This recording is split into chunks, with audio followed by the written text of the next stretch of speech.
April 27, 1945, near Remagen, western Germany. The rain had turned the camp road into a river of brown sludge.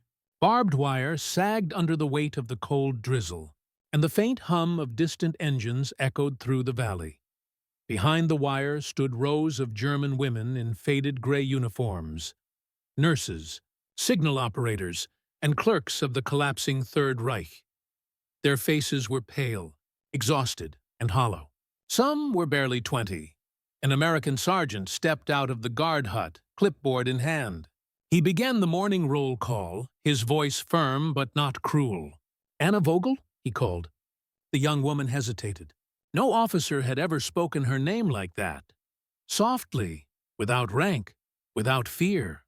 "Anna," he repeated. Something broke. Her eyes filled and a quiet sob escaped her lips. Around her, others wept too. Not for defeat, but for the sudden shock of being seen as human again. That moment, a name spoken kindly, marked the emotional end of a war that had already burned the world to ashes. By the winter of 1944, Germany was collapsing under the weight of its own war machine. What had once been a triumphant empire stretching from the Atlantic to the gates of Moscow was now a battered husk, encircled and bleeding. Allied bombers thundered over ruined cities every night. The Eastern Front was a storm of vengeance. Millions of Soviet soldiers driving relentlessly westward, fueled by the memory of atrocities committed on their soil. Inside Germany, the myth of invincibility was breaking apart, but the regime refused to surrender. Propaganda Minister Joseph Goebbels declared total war. Every man, woman, and child was to serve the fatherland. Factories that once produced household goods now forged bullets and artillery shells. Schools emptied as teenage boys were drafted into the Volkssturm, the People's Militia. And for the first time in modern European warfare, thousands of women were pulled from civilian life and placed directly into the machinery of war. They wore the uniforms of the Wehrmacht, Luftwaffe, and Kriegsmarine, though most never touched a weapon. They served as typists, nurses, telephone operators, and code clerks. Some joined the SS Helferinnen Corps, female auxiliaries trained in communications, logistics, and intelligence. Others staffed anti-aircraft batteries, guided convoys, or worked inside concentration camp offices, often without realizing the full horror of what surrounded them. By 1945, more than 500,000 women were in uniform across Nazi Europe. They had been raised under a regime that told them obedience was virtue, and loyalty was love. The Führer was father, Germany was mother, and individuality was weakness. They addressed superiors by rank, never by name. Even among comrades, formality was absolute. A small reflection of the rigid order that defined Hitler's vision of control. But ideology could not stop the collapse. As the Western Allies broke through the Siegfried Line and the Soviets crossed the Oder, the structure of the Reich disintegrated. Commands stopped reaching the front. Units fled or surrendered. In the chaos, groups of women, secretaries, nurses, radio operators, were left stranded with retreating columns or in bombed-out headquarters. Many were captured simply because they had nowhere left to go. For the American and British forces advancing into Germany, the sight was unusual. They were prepared for fanatic SS troops, not for lines of young women in field-gray skirts and overcoats, clutching small suitcases, trembling but silent. In some cases, these women had marched for days from shattered towns, trying to reach the West before the Red Army arrived. Rumors of what happened to German women in Soviet hands, rape, execution, forced labor, spread like wildfire. To be captured by Americans or Britons was, to many, not defeat, but survival. When the Allies reached the Rhine, thousands of these women were taken into custody. They were not treated as combatants. The Geneva Convention still offered them some protection, but they were prisoners nonetheless. Behind the wire, they awaited interrogation, medical checks, and uncertain futures. Most had lost families, homes, and purpose. In the Nazi world, their worth had been tied to the state. Now, with that state gone, they were nameless. Numbers in a ledger, uniforms stripped of insignia, identities hollowed out by ideology and defeat. Yet among them were fragments of humanity that had survived the years of war. Faded photographs of loved ones, handwritten letters folded into coat pockets, tiny crosses hung secretly beneath collars. To the Americans guarding them, these women were the enemy. To the women themselves, the Americans were the embodiment of a world they had been taught to hate. A world that valued freedom over obedience, and individuals over the collective will. What neither side realized that morning at Remagen was that a single, ordinary act, calling someone by their first name, would bridge those worlds in a way no weapon ever could. As April 1945 unfolded, Germany was a country without direction. Berlin was burning, and Adolf Hitler's voice, once the pulse of the nation, had fallen silent inside the bunker. Entire divisions disintegrated overnight. Orders stopped coming. Across the West, Wehrmacht and SS units surrendered in waves. When the Americans pushed across the Rhine and into the heart of the Reich, they encountered something new. Female soldiers of the defeated empire. Not warriors, but fragments of an administration that had stretched into every corner of Europe. There were Wehrmacht Helferinnen, female assistants attached to army communications posts. Luftnachrichten women, radio operators who had relayed Luftwaffe commands from underground bunkers. Red Cross nurses who had served in field hospitals behind retreating divisions. And, more ominously, members of the SS Women's Auxiliaries, who had worked in concentration camp offices or in the bureaucracy of forced labor. To the Americans, the sight was both confusing and disarming. They had been trained to fight soldiers, men with rifles, uniforms, and visible threat. But here were young women, disciplined yet frightened, lined up in perfect silence, even as their world collapsed. Some still saluted. Others simply waited for someone to tell them what to do. By mid-April, makeshift prisoner enclosures filled fields across western Germany. The Allies called them Rheinwiesenlager, the Rhine meadow camps. Originally designed for a few thousand prisoners, they soon held hundreds of thousands. At first, chaos reigned. Food was scarce, medical staff overwhelmed. Yet, despite the primitive conditions, the Americans enforced strict adherence to the Geneva Convention of 1929, which guaranteed humane treatment of prisoners of war, including women. The captives were processed, names, ranks, units, duties. The American clerks writing down this information noticed something strange. When asked their names, many of the women hesitated. Some gave only their surnames and identification numbers as they had been trained. Others instinctively waited to be addressed by rank. Fräulein Unterfeldwebel, Fräulein Sekretärin.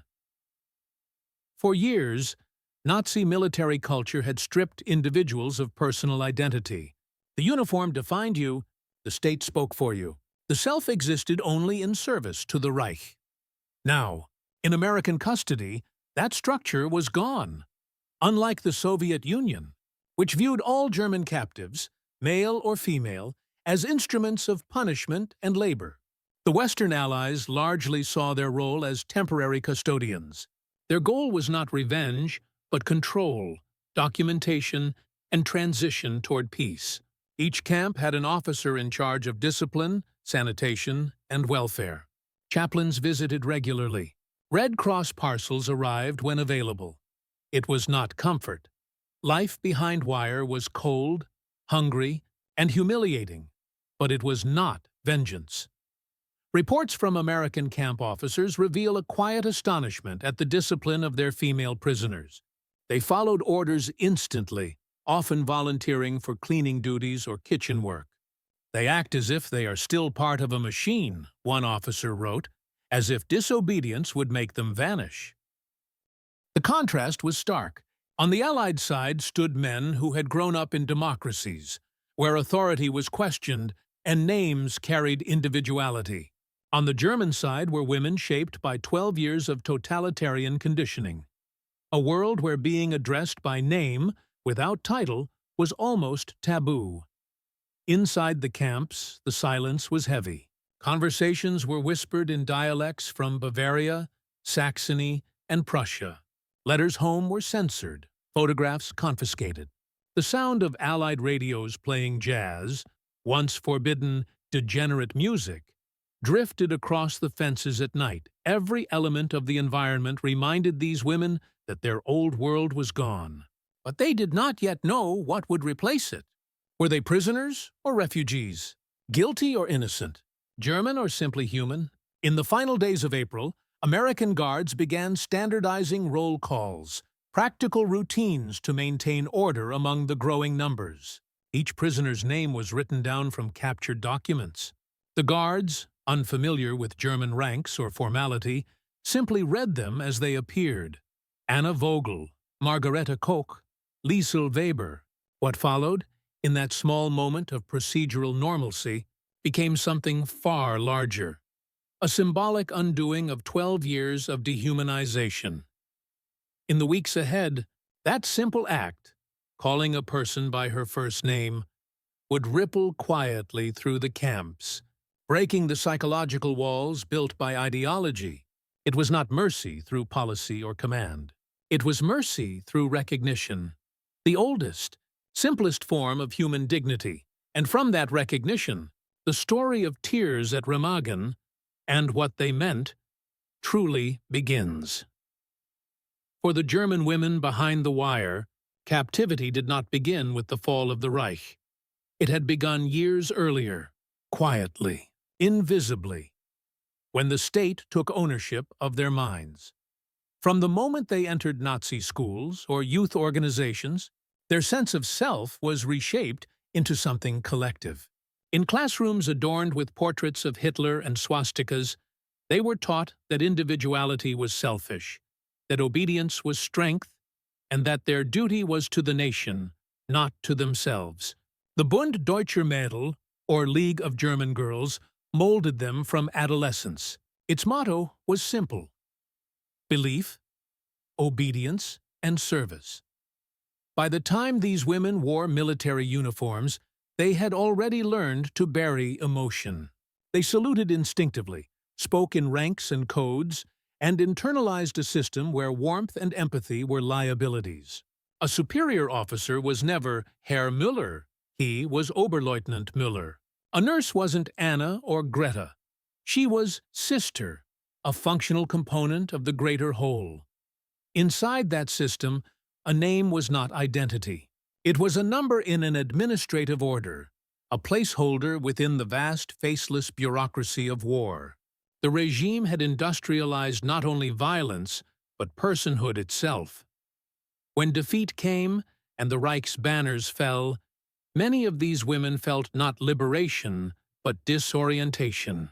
The external structure that had defined their worth, obedience, hierarchy, discipline, had vanished overnight. To be addressed by their own first names, especially by an enemy, was therefore more than surprising. It was existential. It stripped away the last illusion of the regime, that power resided in fear and formality, and replaced it with something deeply human. That is why they wept. Not because they were treated cruelly, but because they were treated kindly. After years in a world where compassion was weakness, to suddenly encounter gentleness felt unbearable. In that moment, their tears were not just grief for a lost nation, but grief for lost humanity, rediscovered too late. To understand the other side of the wire, one must look through the eyes of the American guards. Most were young, farm boys from Iowa, mechanics from Detroit, students from New York, thrown into Europe's inferno barely out of high school. They had fought through hedgerows in Normandy, frozen in the Ardennes, and crossed the Rhine under artillery fire. They had seen the horrors of war up close: death, destruction, and the ruins of concentration camps. By the time they reached Western Germany in April 1945, they were hardened, but not yet inhuman. Their orders were clear: process prisoners, maintain order, and follow the Geneva Convention. But many had never guarded women before, least of all enemy women in uniform. The situation felt surreal. Reports from U.S. Army field diaries describe initial confusion. "We didn't know whether to salute them, search them, or send them to the medics," one corporal wrote. They looked tired, not dangerous. Yet discipline remained absolute. The camp commandants made it clear that these were still members of the German armed forces, and therefore to be treated with firm neutrality, no favoritism, no humiliation. Still, the natural instincts of the young guards, shaped by democratic ideals and a culture of informal respect, began to show. They were used to calling each other Joe, Bill, Sam. They addressed officers by title only in formal settings. In civilian life, names were how Americans connected. It was their default mode of recognition. When an American sergeant at Remagen read the roster aloud using first names, it wasn't a calculated act of mercy. It was habit. But habit carries culture, and culture carries values. In that simple gesture lay the essence of the democratic world they had fought to defend. The belief that every person, regardless of rank or nation, has intrinsic dignity. For the guards, it was just another day's duty. For the prisoners, it was an awakening. And through that unintentional act of humanity, the Americans accomplished what no propaganda or sermon could. They demonstrated the moral difference between a regime built on fear and a system built on respect.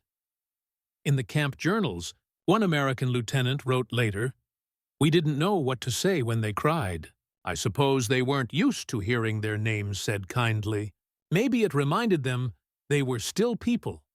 That insight, quietly recorded amid the mud and exhaustion, would later become one of the defining contrasts of the Western occupation of Germany. A victory not only of arms, but of values. The irony was striking. The soldiers who had destroyed their cities were now the ones restoring their humanity. Not through politics, but through the tone of a voice. And behind the wire, those words began to echo. First names spoken gently, over and over. Each one a small resurrection. As the days passed, that quiet recognition began to spread through the camp, reshaping how both sides saw each other, and preparing the ground for the deeper psychological transformation that was about to follow. For 12 years, the Nazi system had built an emotional fortress inside every German citizen. It was a fortress of ritual, uniforms, symbols, orders, and slogans, all designed to suppress the self. Within that rigid order, emotion was weakness, and doubt was treason. The women who served the Reich were no exception. Whether as nurses, secretaries, or auxiliary staff, they were taught to function with precision, not feeling. Compassion was reserved for comrades, not enemies. Fear was a virtue, because fear meant control, but captivity rewrote those rules. The barbed wire, the muddy ground, the distant hum of Allied trucks. These were not simply physical boundaries. They were psychological mirrors, forcing the prisoners to confront what remained once the scaffolding of ideology was gone. When an American guard called them Anna or Margaret, names their families once spoke with affection, it reached a place the regime had long buried. It triggered not only memory, but identity. In that instant, they were no longer soldiers of the Führer. They were daughters, sisters, mothers.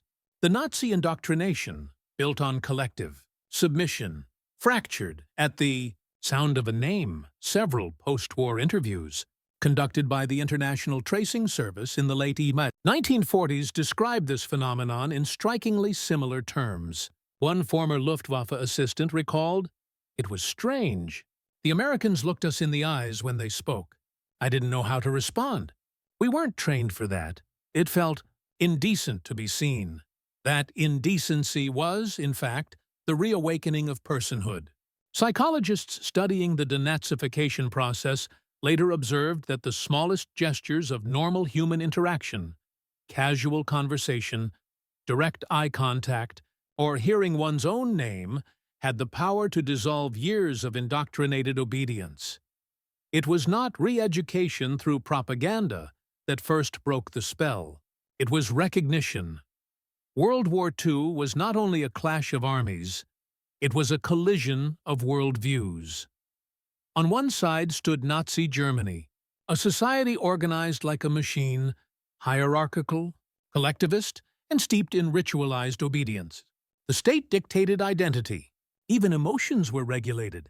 On the other stood the United States, a nation of individuals raised to believe in equality, informality, and the right to speak one's mind.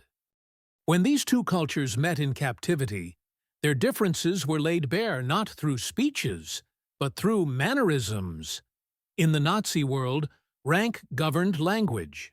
Every interaction was filtered through formal address, Sie, Herr, Fräulein, titles that reinforced distance and status. In the American world, informality was a sign of respect, a democratic acknowledgement that no person was inherently superior. To the women behind the wire, the Americans seemed almost careless with authority. Guards chatted openly, laughed, addressed officers casually. They seemed confident without fear. That cultural difference was as shocking as the defeat itself.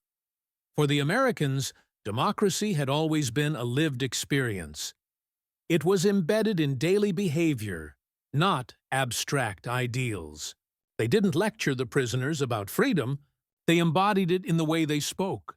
That subtle communication, tone, posture, words, achieved what no propaganda leaflet could.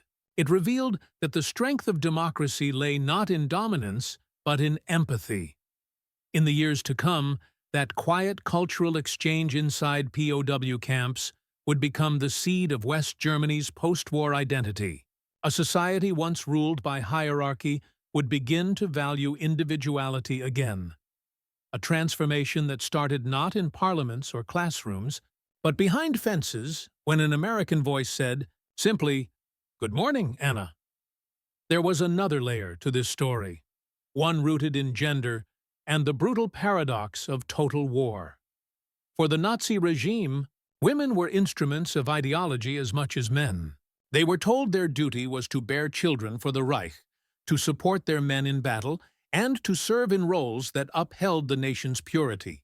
But when the war turned desperate, those ideals collapsed. By 1944, the regime that had glorified motherhood began drafting women into uniform, arming them with radios and ledgers instead of cradles. Many of these women found themselves in impossible positions, sworn to serve a dying system that had already betrayed its own promises. When captured, they feared not only defeat, but dishonor. In the patriarchal mindset of their upbringing, to fall into enemy hands was shameful. They expected humiliation or worse. Instead, they found something disorienting: restraint. American soldiers, despite their exhaustion and anger, largely treated them with procedural fairness.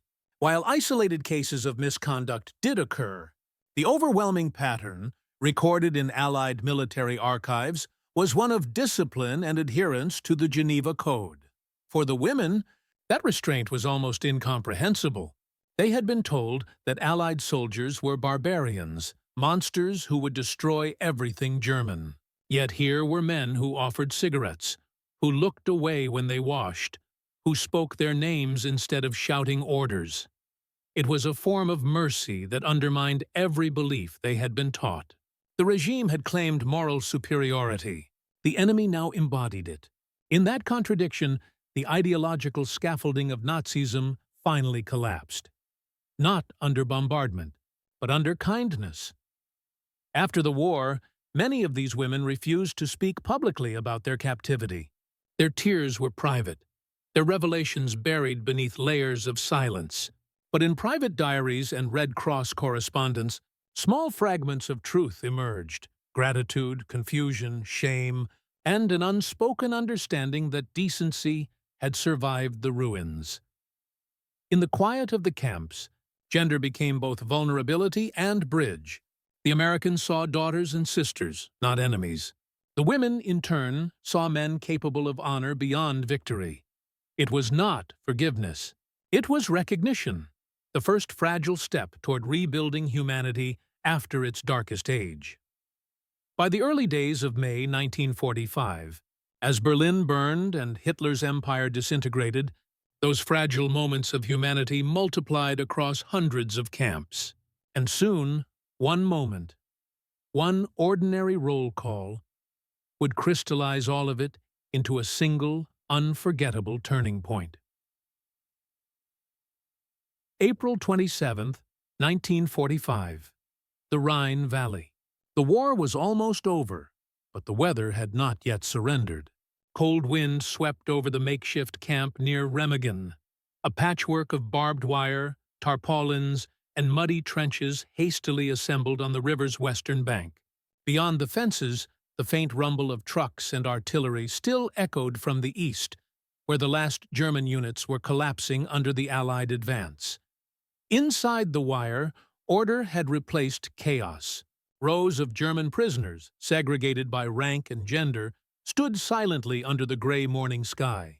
The female enclosure held about 200 women, mostly clerks, radio operators, nurses, and auxiliaries from the Luftwaffe's communications network. They stood with perfect posture, hands at their sides, as if waiting for a superior officer to appear. There was no officer, only the enemy, a handful of young American guards in olive drab, their boots caked with mud and exhaustion. They had arrived from the front lines only days before, still carrying the smell of gunpowder on their uniforms. None of them had ever guarded women before. Their orders were simple: register prisoners, maintain discipline, and prepare for transfer to a larger processing camp near Koblenz. To them, it was a temporary duty, a pause between the chaos of battle and the uncertain peace ahead. At 0700 hours, roll call began. The sergeant in charge, a 26-year-old from Pennsylvania named James Harper, walked along the fence with a clipboard. His voice carried over the mist. Calm, procedural. All right, ladies, listen up. I'll read your names. Answer when called. He glanced down at the list. Vogel, Anna, Weber, Liesel, Koch, Margarete. They were written in neat German script. No ranks, no titles, just names. The first few moments passed in silence. The women, unaccustomed to such informality, looked at one another in confusion. They had always responded to surnames, often preceded by Fräulein or military rank. But the Americans, unaware of those conventions, simply read what was on the paper. Anna Vogel? Harper repeated, louder this time. A faint movement. A young woman in a wrinkled Luftwaffe jacket stepped forward. She froze, eyes wide.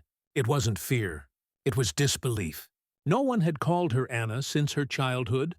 Not her superiors, not her colleagues, not even her parents in recent years, who now addressed her with patriotic formality. Anna had belonged to another world, a world that no longer existed. When she heard it again, spoken softly, without command, something inside her cracked. Her lips trembled, her eyes filled before she could stop them. And then she wept. It wasn't loud or dramatic, just quiet sobs breaking through years of repression. Around her, others began to cry as well, not from fear of punishment, but from the unbearable kindness of the gesture. Harper paused, confused. He looked up from the list, unsure what had caused the reaction. Then, without knowing why, he softened his tone. Liesel Weber? He asked gently. Another tear-streaked face lifted from the crowd. A nod, a voice, barely audible. Ja. Across the fence, a few American soldiers exchanged uneasy glances. They had seen death, surrender, starvation. But not this. This was something they couldn't explain. In his notebook, Harper later wrote a single line. They cried when I said their names. I guess they haven't heard them in a long time.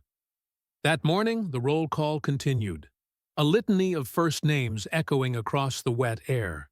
Each name seemed to lift another weight from the silence. Margaret, Elise, Hilda, Clara. Each was an identity reclaimed, a piece of personhood restored. When the sergeant finished, there was no applause, no speech, no ceremony, just a heavy stillness, like the air after a storm. Something had shifted, not in the war, but in the people who had lived it. The Americans didn't know it, but that small act of humanity was already being noticed. Elsewhere along the Rhine, similar scenes unfolded. Guards speaking informally to prisoners, nurses offering captured women bandages, soldiers sharing rations. The violence of 6 years was ending not with gunfire, but with the quiet return of human decency. For the women behind the wire, the sound of their names carried more than recognition. It carried release. The Reich had taken everything, their families, youth, and individuality. Now, in defeat, they were finally themselves again. That morning at Remagen did not make the headlines. No photograph captured the tears, but in that unrecorded instant, the moral axis of the war turned, from domination to dignity, from command to compassion, and as word of the event spread among other prisoners, it began to alter how captives saw their captors, and how victors began to understand the cost of victory itself. That evening, as dusk fell over the camp at Remagen, the floodlights flickered to life. Their beams carved pale lines through the fog, illuminating the wire fences and the watchtowers beyond. Inside, the women sat in small circles, sharing the first real silence they had known in weeks. For the first time, they no longer spoke in ranks. No more jowl, no more clipped replies to unseen authority. They spoke softly, as people, trading first names, fragments of stories, even laughter that sounded strange after years of obedience. Somewhere near the gate, Private First Class Robert Connors, a 22-year-old from Kansas, watched quietly. Earlier that day, he had handed a captured nurse a cup of warm coffee from the field kitchen. She had hesitated, unsure if it was allowed. When he insisted, she took it, both hands shaking.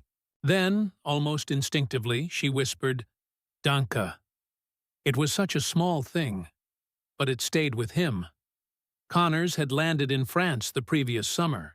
He'd seen Normandy's beaches littered with corpses, fought through hedgerows and villages, watched friends die in forests. But this moment, a German woman trembling over a cup of coffee, unsettled him more than combat ever had. He wrote home that night, "I don't know who we are anymore, or who they are. They look like people again." Across the camp, similar reflections unfolded among the American guards. The enemy had stopped being faceless. Behind every name was a story. A farmer's daughter from Bavaria, a typist from Dresden, a student from Hamburg who had once dreamed of becoming a teacher. War had erased those details. Humanity was bringing them back. The camp's commanding officer, Captain Harold Keene, noticed the shift, too. He had been a professional soldier, pragmatic, disciplined, unmoved by sentiment. But even he could sense that something had changed. The prisoner's posture had softened, and discipline was no longer maintained by threat, but by mutual respect. He issued an informal instruction to his men. "Use their names. It costs us nothing." That decision, though never written into any official manual, echoed across many Allied-run POW sites in Western Europe during the final weeks of the war. Reports from Rheinsberg, Koblenz, and Bad Aibling all describe similar reactions. Captured women breaking into tears when addressed by name, or when allowed to wash, eat, or write home without being barked at. Historians later understood this as part of the psychological disarmament that accompanied Germany's collapse. The Allies, intentionally or not, were demonstrating a form of victory that transcended battlefield success. Moral victory. By treating prisoners with dignity, They revealed the moral bankruptcy of the ideology those prisoners had once served. But it wasn't one-sided. Many of the German women, still processing the collapse of the Reich, began confronting their own complicity. Some admitted that they had believed in Hitler's promises of order, prosperity, and pride, and now felt betrayed by the devastation it brought. Others confessed their guilt more quietly, in diaries and letters later recovered from the camps. One young telephonist, Hilde Koch, wrote in May 1945, "The Americans do not call me enemy. They call me Hilde. I do not know if I deserve it, but it feels like forgiveness."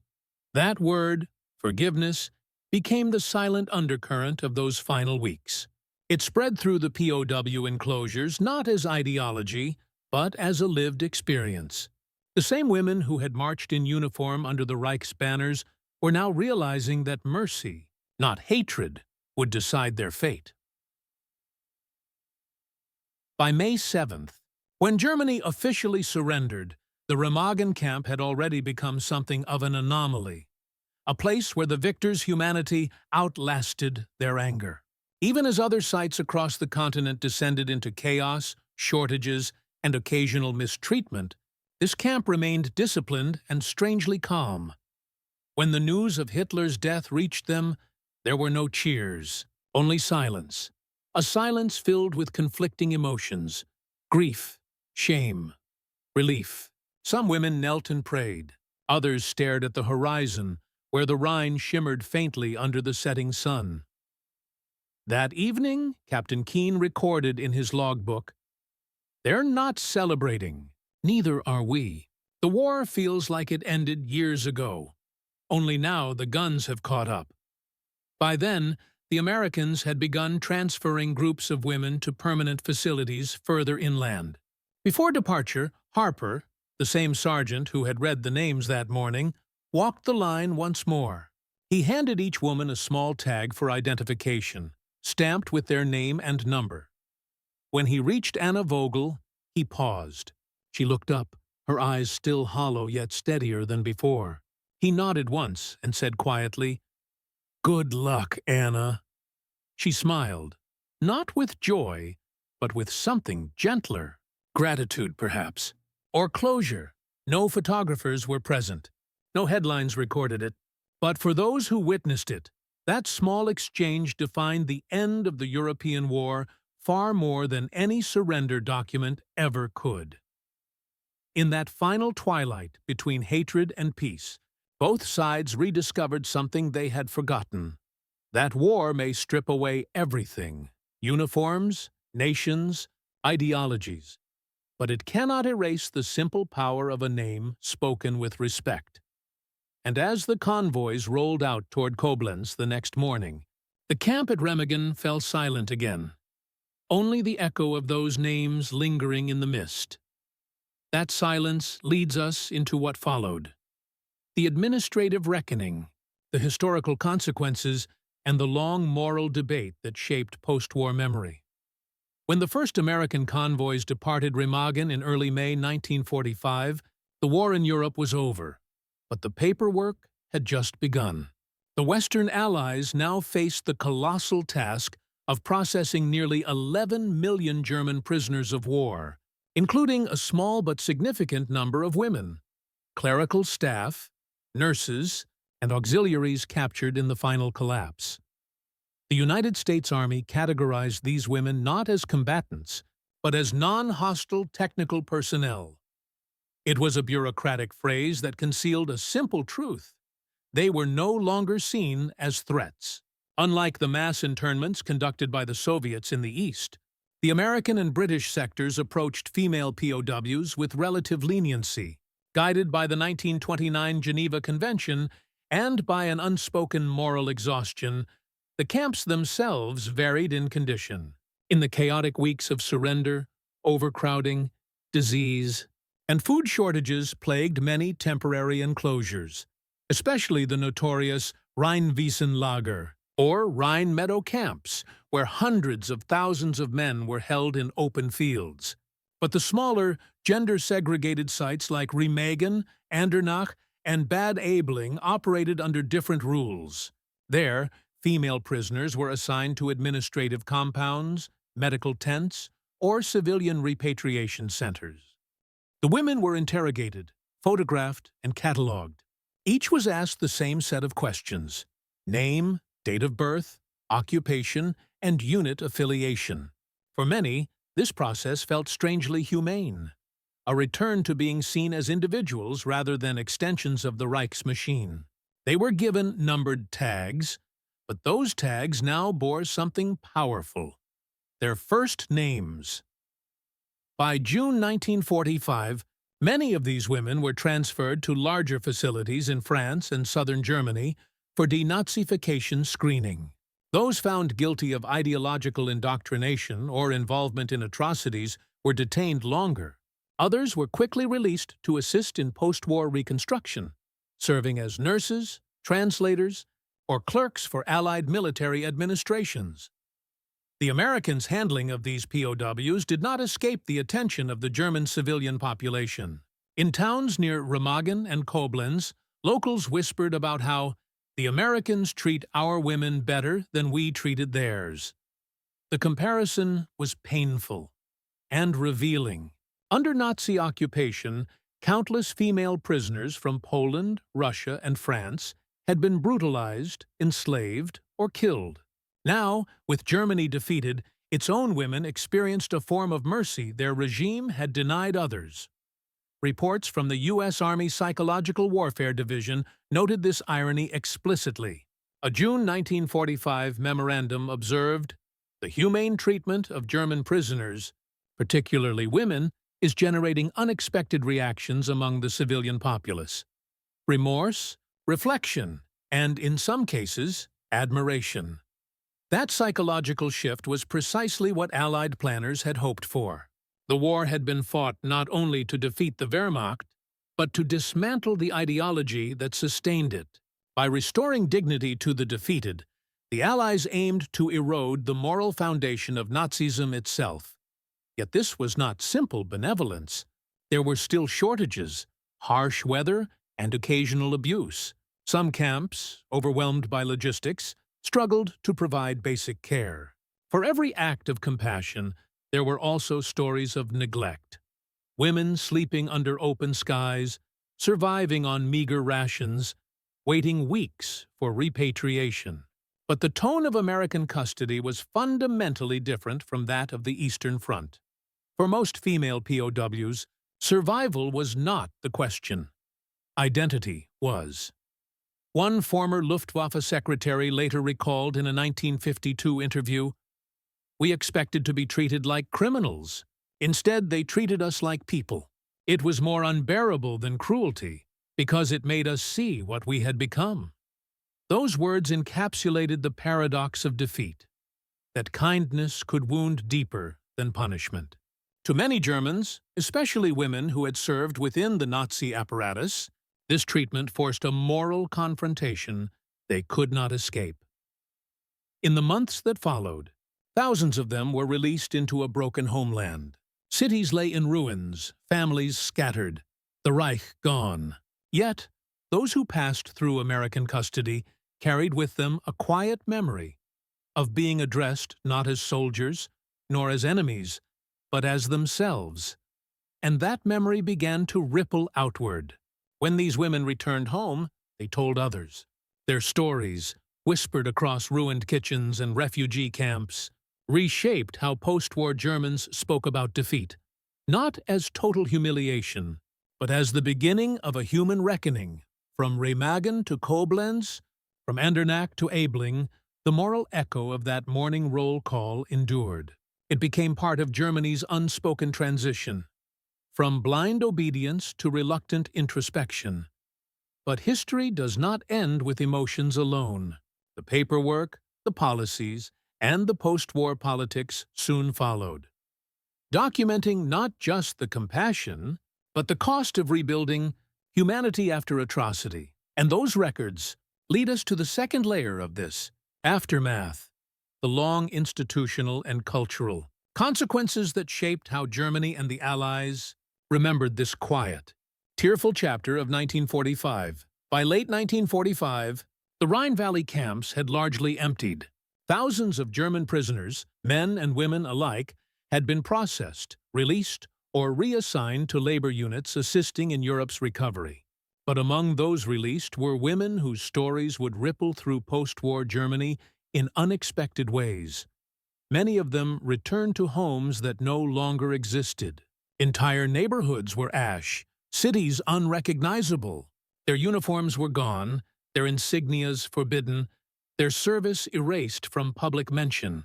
And yet, one detail endured: the memory of being called by their first name by an American guard. In the months that followed, the Allies' Office of Military Government for Germany, OMGUS, launched the denazification program, designed to categorize individuals based on their involvement with the Nazi regime. Former female auxiliaries were interrogated again, this time not as prisoners, but as witnesses to a destroyed ideology. Most were classified as Mitläufer, followers, neither active perpetrators nor entirely innocent. They were permitted to resume civilian lives, though many carried the stigma of having served a defeated tyranny. Yet within that stigma grew a quiet shift in consciousness. Historians have noted that post-war German women often became the moral carriers of defeat, shouldering the shame of the nation while simultaneously beginning its reconstruction. They staffed hospitals, cleared rubble, taught children, and rebuilt administrative offices. The generation once trained for obedience now found itself rebuilding democracy, brick by brick. In private diaries and later testimonies, recurring fragments appeared. They said my name softly. He treated me like I mattered. I began to believe I could live again. Such recollections may seem small, yet they marked the psychological turning point that allowed many Germans, especially women, to transition from submission to selfhood. It was no coincidence that in the 1950s and 1960s, as West Germany rose from ruins into economic power, women filled vast portions of its workforce. The discipline and endurance they had learned in uniform were now redirected toward rebuilding, not destroying. American archives reveal that even within military circles, the treatment of female POWs was later cited as a model for psychological warfare, a demonstration that moral authority could dismantle enemy ideology more effectively than violence.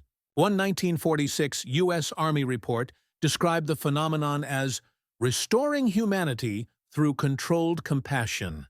It was not propaganda. It was policy born from exhaustion. Soldiers too tired to hate, choosing decency instead. In Germany, the story of these women faded from public conversation for decades. The post-war narrative focused on ruins, hunger, and guilt.